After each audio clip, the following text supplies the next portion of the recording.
반갑습니다. 플러스 경매 김수경입니다. 오늘은 경매 초보 탈출 6강으로 상가 이야기를 해보려고 합니다. 초보 때는 다 주거용 하지 않습니까? 그죠?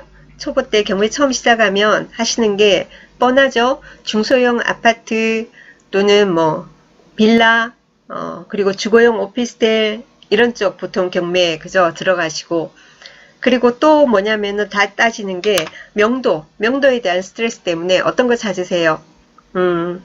전액 또는 일부라도 배당받는 임차인이 있는 그런 물건을 찾습니다. 그죠?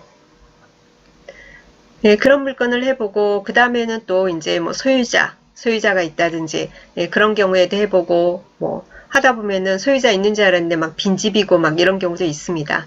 여튼 이렇게 주거용을 하고 나서 몇 번 하다 보면은 나중에는 상가 쪽으로도 눈을 돌립니다. 어떤 분은 토지 쪽으로 하시는 분들도 많이 계시고요. 그런데 상가를 이제 경매를 한번 내가 받아봐야 되겠다. 그러면 여러분들이 주거용 물건 조사하시는 것보다 조사해야 되는 게 상당히 많아요. 제일 쉬운 게 아파트 조사하는 거 아니겠습니까? 그런데 이제 상가 같은 경우에는 우선은 정말로 감정가가 시세가 아니에요. 우리 경매에서 감정가가 시세가 아니다 라고 얘기하잖아요. 감정가를 감정하라. 딱 들어맞는 게 상가입니다. 물론 토지도 그렇긴 하지만 그래서 상가 물건 여러분 왜 낙찰된 사례들 쭉 보고 연구 한번 해보셨습니까? 권리분석에 하자가 전혀 없어요. 권리분석에 전혀 하자가 없는데 어떤 사건은 1차에 나오자마자 몇 명이 우르르 들어와서 그냥 100 몇십 퍼센트, 200 몇십 퍼센트 이렇게 받아가는 경우도 있습니다. 또 어떤 경우는 뭐냐면은 전혀 권리분석에 하자가 없고 그렇다고 해서 뭐 관리비가 막 수천만원 수억이 밀린 것도 아닌데 감정가 대비 뭐 20, 30%까지 떨어지기도 합니다. 무섭다 그죠? 그럼 이렇게 얘기를 들으면 그죠? 근데 여러분도 보실 수 있잖아요. 낙찰 사례들 보면은 그 말은 감정가가 시세가 정말로 아니라는 거죠. 그죠? 그럼 시세를 어떻게 알아요? 공인중개사 사무소 가면은 가르쳐 주나요? 몇 군데 가볼까요? 물론 가봐야죠. 그럼 가봐야 되는데 간다고 해서 답이 그렇게 나오진 않습니다. 왜냐? 거래가 그렇게 많지가 않아요. 분양한 지 오래되지 않은 그런 물건 같은 한 뭐 1, 2년, 2, 3년 된 것 같으면 저게 호실은 저게 얼마에 분양이 됐는데 뭐 이런 얘기는 들을 수 있겠지만 좀 세월이 가고 그런 물건 같은 경우에는 뭐 분양가가 무슨 의미가 있겠습니까? 상가라는 거는 결국 수익형이라서 월세 얼마를 받을 수 있느냐 뭐 거기에 좌우되는 게 아니겠습니까? 그리고 이 상권이 앞으로 어떻게 될 것이냐 그죠? 예를 들면 어떤 상권이 지금 있는데 지금은 좀 뭐 이렇게 뭐 나름 뽁닥뽁닥 모여서 장사도 잘 되고 하는데 저쪽으로 뭐 신시가지가 형성이 돼서 그쪽으로 좀 이렇게 옮겨가는 분위기다. 그러면은 미래가 없잖아요. 그죠? 단적으로 표현해서 그렇다라는 거예요. 경남 양산에 보면은 옛날 구시가지 그러니까 뭐 그 남부 시장 있고 이런 데 있습니다. 거기 그 옛날에 시외버스 터미널도 있고 그 주변에 전부 다 병의원 그리고 학원 뭐 무슨 옷가게 옛날 영화관도 있었고요. 제가 옛날에 양산 살았었거든요. 옛날에 막 그렇게 모여 있었어요. 그러다가 이제 그 양산 신시가지가 생기기 시작합니다. 그죠? 중부동부터 시작해서 중부동, 남부동 그러면서 이제 아파트들이 들어서고 그리고는 전철도 올라오고 그죠? 그래서 전철 양산역 있는데 거기 이마트 있고 시외버스 터미널도 그쪽으로 이전을 해서 가게 됩니다. 근데 거기가 활성화되면서 어지간한 그런데 뭐 양산이란 데가 엄청 뭐 수도권 지역의 큰 도시가 아니잖아요. 그죠? 새로 뭐 입주하는 사람들이 있다 하더라도 한계가 있지 않습니까? 그럼 결국은 구시가지에 있던 그 병의원들 학원들이 다 옮겨간 거예요. 그럼 구시가지가 어떻게 되겠습니까? 지금은 많이 쇠퇴해 있죠. 그리고 뭐 그 외국 그 뭡니까 동남아 쪽이나 그쪽에서 오는 그 노동자들 그 사람들 상대로 하는 그런 어떤 가게들이 많이 생기고 있고요. 그런 것처럼 이제 상권의 흐름도 여러분이 보셔야 되고 그렇지 않겠습니까? 근데 제일 중요한 거는 그런 거는 뭐 기본적인 거고 여러분이 알고 이제 하시리라고 보고 예, 그런 얘기까지 하면 너무 얘기가 길어지니까 일단 여러분이 상가 임장을 가서 보셔야 되는 거는 우선은 그 상권이 그 상가가 그 건물만이 아니고 그 인근 건물들까지 쭉 둘러보셔야 돼요. 공실이 얼마나 있는지, 얼마나 활성화되고 있는지, 낮에도 가보시고, 저녁에도 가보시고, 그죠? 그렇게 우선 하셔야 되고, 그리고 그 건물에 뭐 의원들이 많이 들어있는지, 학원들이 많이 들어있는지, 의원들 같은 경우 이렇게 모이잖아요. 병의원들, 그죠? 뭐 피부과, 치과, 내과, 뭐 안과 막 이런 식으로 통증 클리닉, 뭐 소아과 뭐 이런 식으로 막 이렇게 모입니다. 그죠?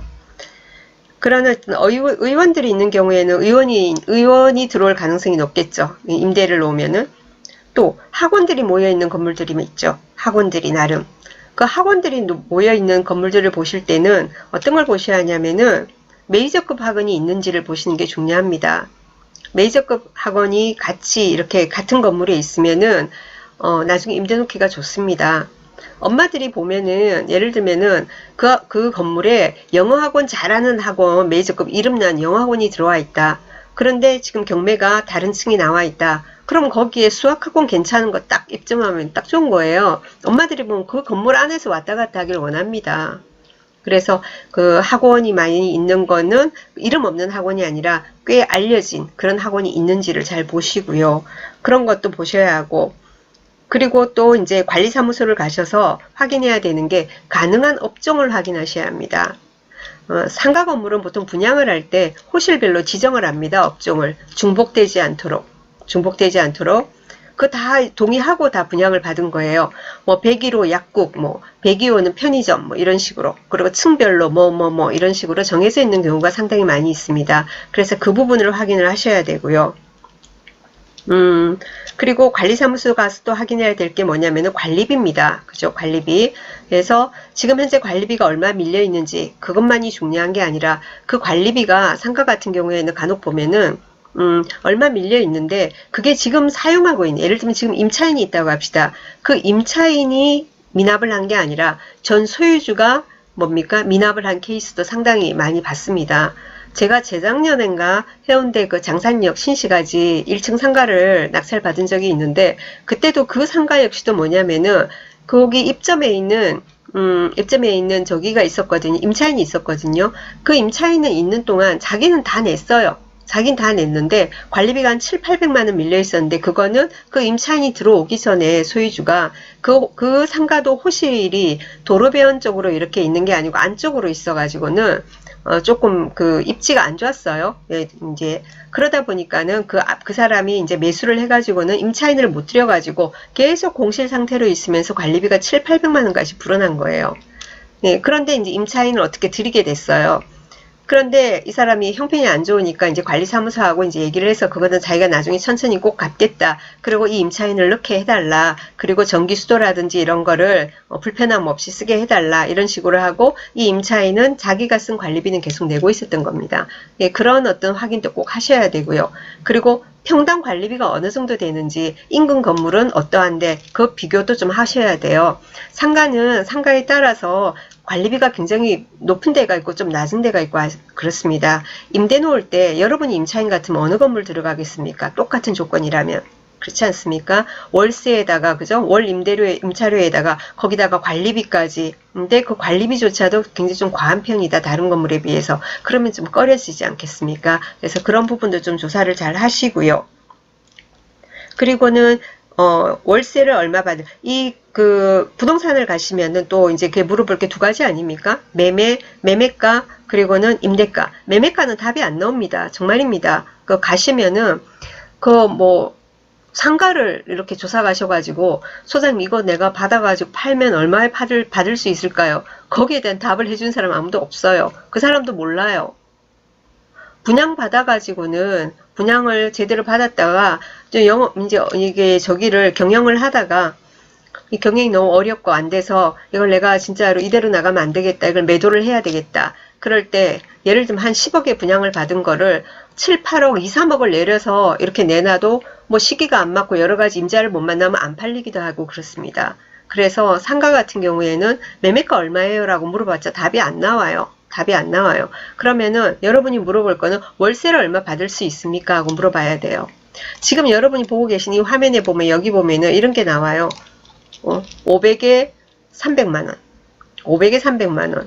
이렇게 돼 있는데요. 이런 거 아니에요. 아니에요. 그리고 상가 같은 경우에 보면은 외형상으로는 임차인인 것처럼 이렇게 보이는 경우도 실제로 보면은 사업자 등록을 위해서 그냥 이렇게 쓰고요. 실제 소유주가 그대로 영업을 하는 경우가 상당히 많이 있습니다. 그래서 그 경매 자료에 나오는 월세를 보고는 아 이거 받을 수 있겠네 대박이다 이런 생각을 하시면 안 돼요. 지금 이 물건 같은 경우에도 뭐냐면은 감정가 4억 8,700에서요. 최저가 3억 1,100 선으로 떨어져 있습니다. 3억 1,100 선으로 떨어져 있거든요. 그런데 생각해 보세요. 월세가 300이야. 월세 300 받을 수 있는 물건 대박 아닙니까? 그렇지 않아요? 3억 얼마인데요. 3억 얼마가 아니라 아까 감정가 4억 8,700입니까? 저는 그 금액이라도 전 낙찰 받겠습니다. 월세 300을 보장받을 수 있다면은. 아니에요. 그리고 여기 이 물건 같은 경우에도 뭐냐면은 소유자가 사업자 등록하면서 이렇게 한 거예요. 예, 그런 물건들이 대부분이니까 경매 자료에 나오는 월세 소득을 보고 아 이렇게나 많이 받나 대박 또는 이렇게밖에 못 받아? 이거 가치가 없네? 이런 판단을 하시면 안 된다라는 거죠.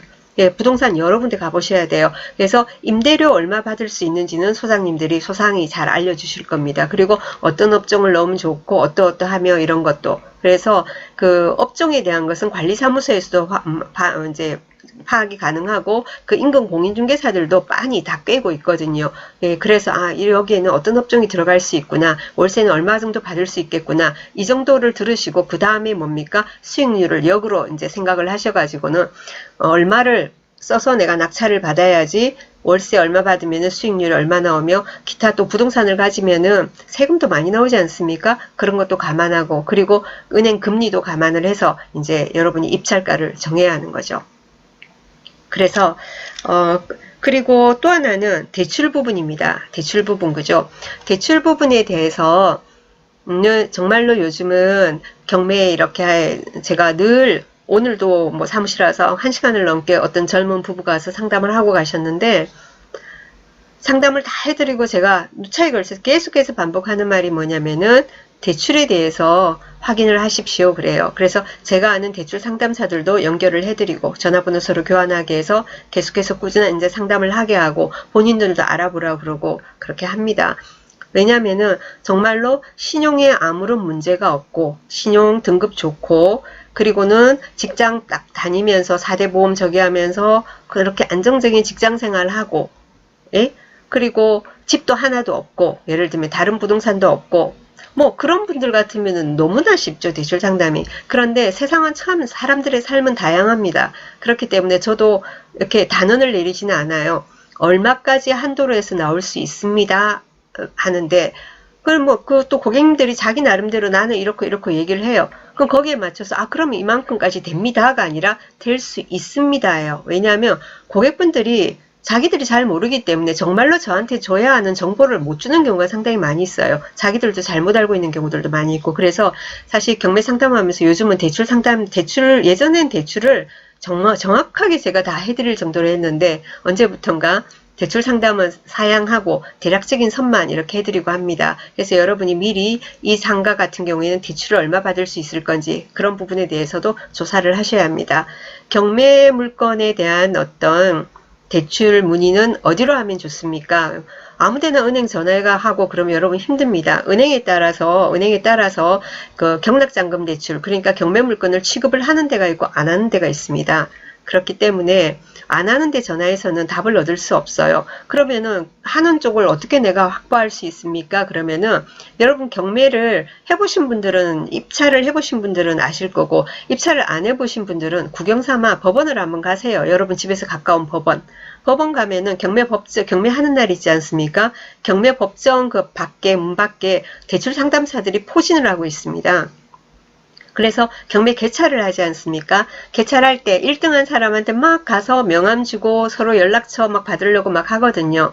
그 사람들 그 1등 발표하고 할 때는 그 1등이 누군가 보느라고 굉장히 긴장돼 있으니까 그럴 때 말고 발표하기 전에 도리어 발표하기 전에 그 사람들 그때는 그 사람들이 한가하니까 그 대출 상담사냐 물어보고 그리고 명함 좀 달라고 해가지고는 명함을 쭉 받고 명함을 받고 그리고 또 대화를 하고 뭐 친근감 있게 다가오면은 예를 들면 뭐 대출이 얼마나 나옵니까? 뭐 상가 같은 경우에는 어느 정도 기준으로 얼마가 나옵니까? 이런 얘기도 대략 하시고 그리고 나서 나중에는 여러분이 정말 관심 있는 사건이 있으면은 사건 번호 같은 거를 불러주면서 이 사건 같으면은 대출이 어떻게 됩니까? 어떤 식으로 나오게 됩니까? 이런 거를 상담을 하십시오. 한 군데만 하지 말고 여러 군데 상담을 해보시다 보면은 여러분이 아 대출이 이런 시스템으로 이 정도로 이렇게 나가는구나 라는 걸 알 수 있을 겁니다. 그래서 자금 계획을 분명히 잘 세우셔야 됩니다. 낙찰받고 잔금 미납하고 이런 상황이 뭐 벌어졌으면 안 되지 않겠습니까? 그죠? 그래서 상가 임장을 나가면 제일 먼저 뭐죠? 상권이 활성화되어 있는지를 보시고 활성화되어 있는 것을 보는 거는 뭡니까? 그 건물과 그 인근 건물 안에 얼마나 공실이 있는지 그걸 보는 겁니다. 그죠? 그리고 유동인구가 얼마나 있는지 어떤 업종들이 막 들어와 있는지 그런 것도 보시고 그리고는 관리사무소에 가서 뭘 보시라고요? 관리비 관계 조사를 하시고 그리고 관리비가 얼마 밀렸다 하면 그 관리비가 지금 임차인, 사용 임차인이기 때문에 이 사람이 밀린 건지 아니면 그 전 소유주에서부터 밀려 있는 건지 그런 부분에 대한 어떤 조사도 있어야 하며 그리고 시세조사나 매매가에 대한 답은 얻기가 어렵다. 그런데 임대료는 얼마를 받을 수 있고 어떤 업종이 들어갈 수 있다. 이런 거는 그 인근의 공인중개사 사무소 한 4-5군데 가면은 답이 나옵니다. 그렇게 파악을 하시고 그게 거꾸로 이제 역산을 해서 수익률 계산하셔가지고 내가 얼마의 낙찰을 받아야지 이게 나한테 얼마의 수익이 있겠다. 뭐 은행 이자 내고도 얼마 되겠다. 그러면 이제 대출 관계는 그러면 얼마가 가능하겠다라는 것을 조사는 뭐라고요? 은행에 무턱대고 전화해서 하지 마시고 여러분 댁 가까운 법원에 가셔서 그죠? 그 법정에 와 있는 그 경락잔금 대출만 전문으로 하는 대출 상담사들 아닙니까? 1금융부터 다 있습니다. 거기 있는 사람들 보면은 1금융 각 은행들 있고 또 뭡니까? 뭐 새마을금고 신협, 뭐 지역 농수축협, 뭐 양돈조합 이런 쪽도 있고 그리고 뭐 저축은행 캐피탈 그리고 보험사 많이 있습니다. 그래서 그 사람들 명함을 쫙 받으셔가지고 한번 상담을 전반적으로 해보시면은 답이 나온다라는 그 말씀을 드립니다. 좀 도움이 되셨으면 좋겠습니다. 자, 또 내일 뵙겠습니다. 감사합니다.